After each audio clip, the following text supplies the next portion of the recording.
राज्य उत्पादन शुल्क विभाग सोलापूर यांची सागर धोमकर विभागीय उपायुक्त पुणे विभाग यांच्या निर्देशानुसार भाग्यश्री जाधव अधीक्षक राज्य उत्पादन शुल्क सोलापूर, जे.एन. पाटील प्रभारी उपअधीक्षक राज्य उत्पादन शुल्क सोलापूर यांच्या समवेत 20-21 डिसेंबर रोजी राज्य उत्पादन शुल्क विभाग सोलापूर यांची सोलापूर शहर व जिल्ह्यात केलेल्या अवैध हातभट्टी निर्मिती केंद्रांवर अवैध देशी विदेशी मद्य विक्री व वाहतुकीवर केलेल्या धडक कारवाईत एकूण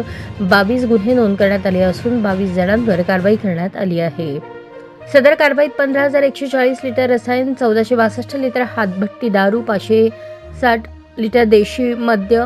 विदेशी मद्य तसेच बियर, एक 4-चाकी टेम्पो, 4 दुचाकी वाहनांसह एकूण 18,13,110 रुपयांचा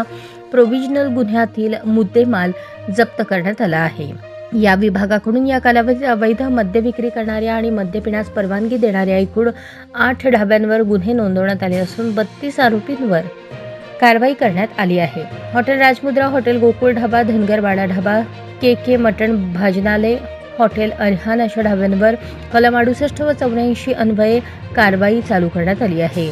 सदर कारवाई निरीक्षक ओबी घाटगे, राकेश पवार, पंकज कुंभार, धनाजी पवार, सुखदेव सीत, सचिन शिंदे, समाधान शेळके, संजय राठोड, जवान अण्णा करचे, नंदकुमार बेळापुरे, वसंत राठोड, अण्णासाहेब फड, कपिल स्वामी, गजानन ढब्बे, स्वप्नील अरमाळ,